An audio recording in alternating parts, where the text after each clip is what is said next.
Hey CS artists, my name's Claudia and I'm now a senior at a specialized high school for the arts. Welcome to my Spotlight series. So this podcast series aims to encourage my peers to pursue their desired fine or performing art beyond high school.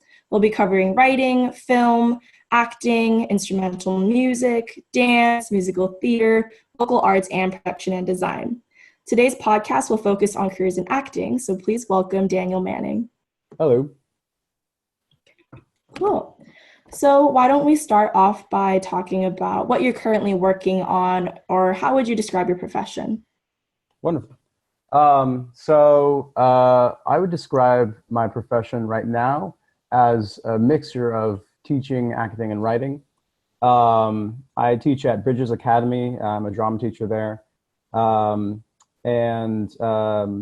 currently represented by Allegory and going out on auditions for different projects. I filmed a short film with one of my friends who's also actually, I went to Campbell Hall.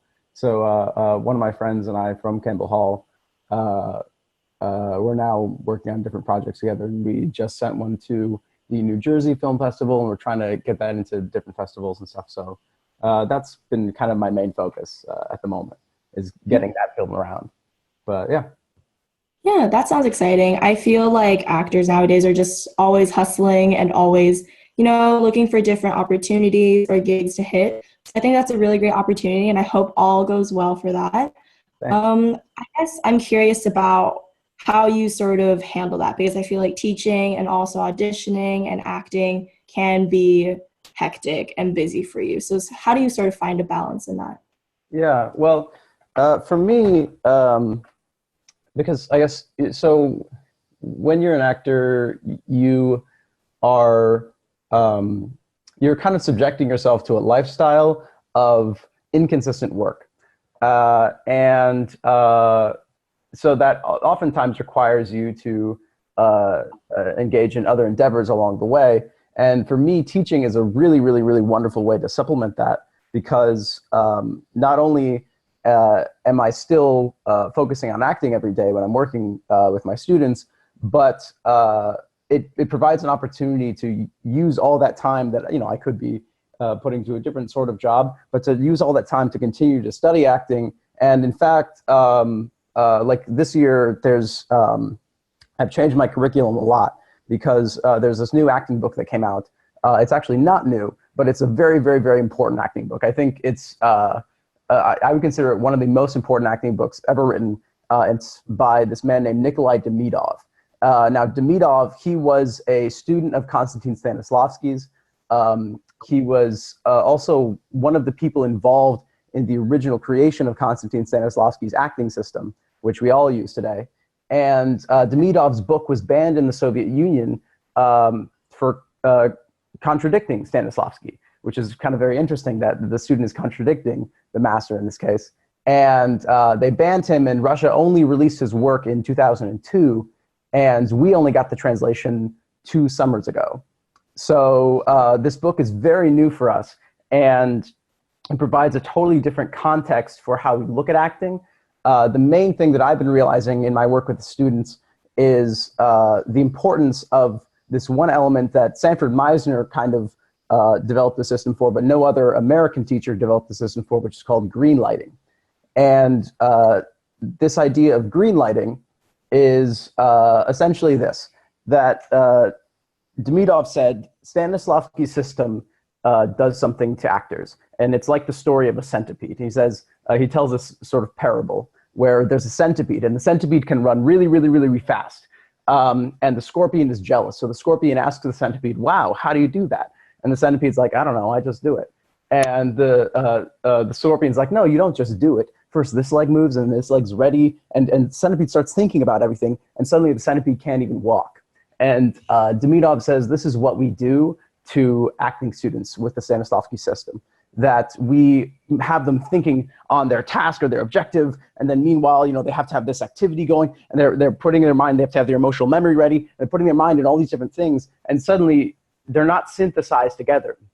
And so how do we synthesize this? Well, we have to first teach the actor to utilize their spontaneous attention. And so that he developed this idea of green lighting, where we simply teach the actor. And I won't go right now into the series of exercises that does this, because I know I'm kind of going on a tangent here. But green lighting, essentially, it trains the actor over time to simply respond to their environment first as if it were as if they were in life, which has this idea of you do whatever you feel like doing. And then the technique, it is about adding constraints onto that whatever you feel like doing through the use of very tangible sensory imaginary objects. But yeah, I'm just curious about how did you come to begin teaching from acting? Honestly, when I first moved back from college, which was now it's over 3 years ago, I graduated at NYU for acting, and I saw that this one school, Bridges Academy, was hiring. They were looking for people who were fresh out of college to be assistants at the school. And so I basically got into teaching that way. I went to many different acting schools. I went to first the Meisner Center here in Los Angeles, and then Stella Adler when I was at NYU, and then I transferred into Strasberg, always because with the state of American acting today, you have these different schools, and each school says that, you know, this is how you act, but they're in contradiction. And so the fact that there's a contradiction there, suddenly you know that there's some sort of inherent flaw, that either, you know, one school's right and one school's wrong, or they're both wrong in a little way, they're both right in a little way. And so I really wanted to kind of sort out that. It wasn't really until I actually was at the Lee Strasberg Theater and Film Institute in New York that I had one teacher, Robert Ellerman, who really sorted out the full history of things. And because he's very much an acting historian, and put these things in context in this way. So yeah, I guess my last 2 years of college were very helpful to me in that regard. And then otherwise, at Stella Adler, it was an acting conservatory, so we were doing these scene study classes. We were taking dance. What else were we taking? Like we had a character class that was also an Adler's take on characterization. But the one thing that I noticed from the Adler studio was that the technique, it really was just sort of a filtered down Stanislavski that had some elements improved. Adler vastly improved areas of script interpretation. Lee Strasberg, his technique is very much based around this idea that Stanislavski put forth of training and drill. So what training and drill is the idea that almost every other artist has some way to train themselves every single day. The pianist can do his scales and play music, but what can the actor do? You know, the painter can, I don't know what painters do, but they can paint something. But what can actors do every single day to train themselves and hone their skills?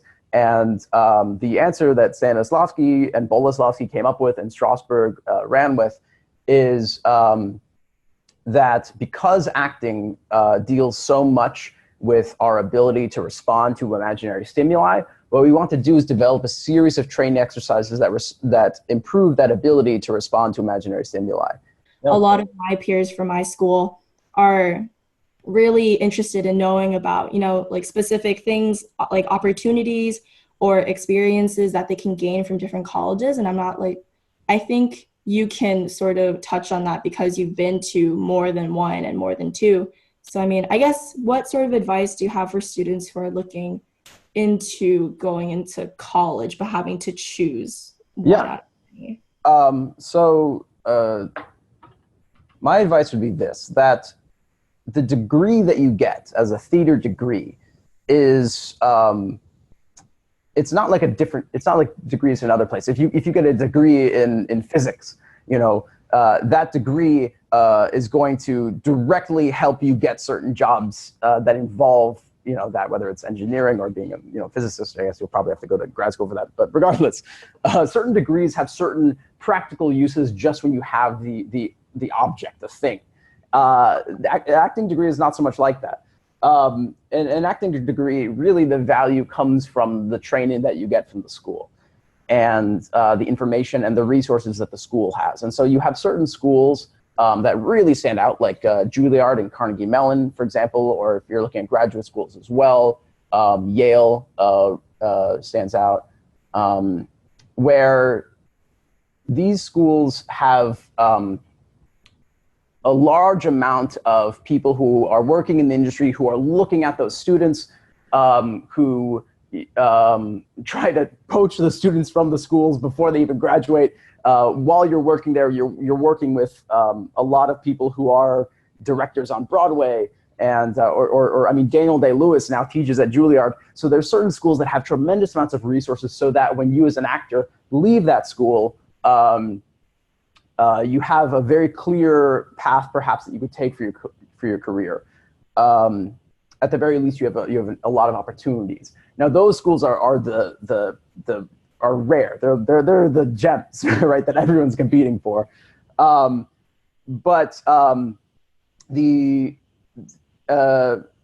Most schools have, by the way, a showcase or a time when, at the end of the year, they present their students essentially to members of the community who are agents or managers or casting directors or directors. And so every school has a way that supports students getting work. Those schools just stand out above the rest because of their reputation.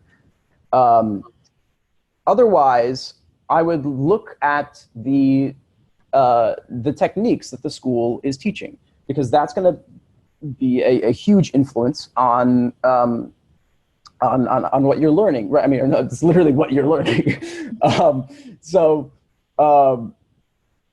If you look to, for example, Boston University, BU's acting program, they teach the toolbox approach, which is the idea that you can mix and mesh a lot of different methods. And I think ultimately this is a good idea, but the toolbox approach must be supplemented with an education in the Stanislavski system and in Theodore Ribot's work and in the updated psychophysics of today. Otherwise, what you end up with is a toolbox, but not necessarily an understanding of how the system works with which you're using the tools in. But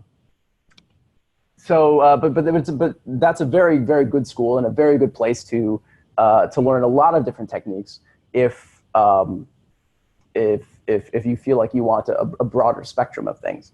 NYU, where I went, that's where I was able to study at the different studios in New York. What they do is they affiliate themselves with the great studios that were formed in New York City by Sanford Meisner, by Lee Strasberg, by Still Adler. And there are other studios too, like they have a Stone Street studio, which was formed for film and TV.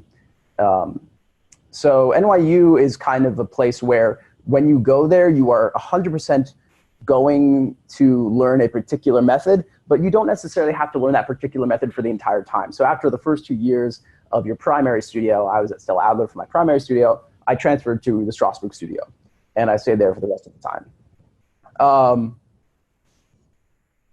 You have other schools, like actually Rutgers has a wonderful program. Mason Gross is their theater program at Rutgers. And Mason Gross is a Meisner-based school. And in your third year, you go abroad and study at the Globe Theatre in London.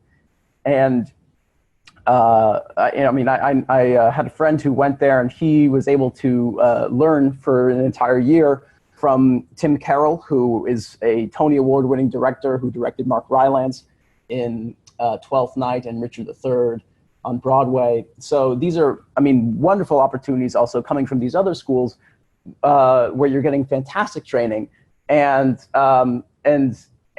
great opportunities, not just to study a technique like Meisner, but also to go abroad and study at British schools. So let's see, I hit on a few schools. We have local schools here like Cal Arts, and which they deal in experimental theater mainly, is what, at least to my knowledge. I'm not entirely sure what UCLA and USC teach. Perhaps a mix of toolbox approach and some other technique. A lot of schools right now are teaching Anne Bogart's work. Oh God, what's it called? What's Anne Bogart's movement technique? I can't remember it.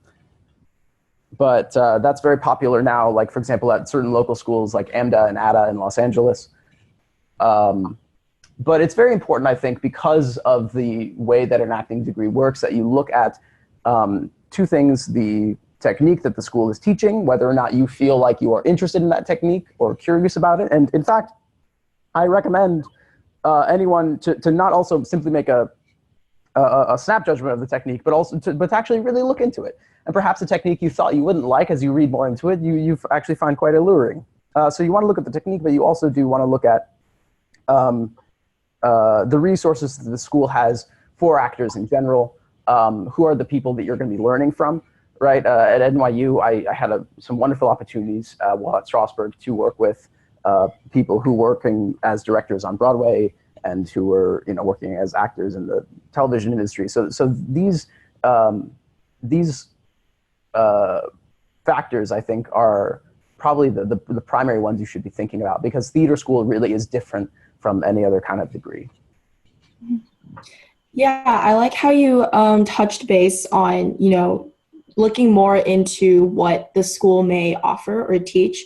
And, even if they are not yet studying the curriculum, they can look at basic descriptions of what techniques they teach.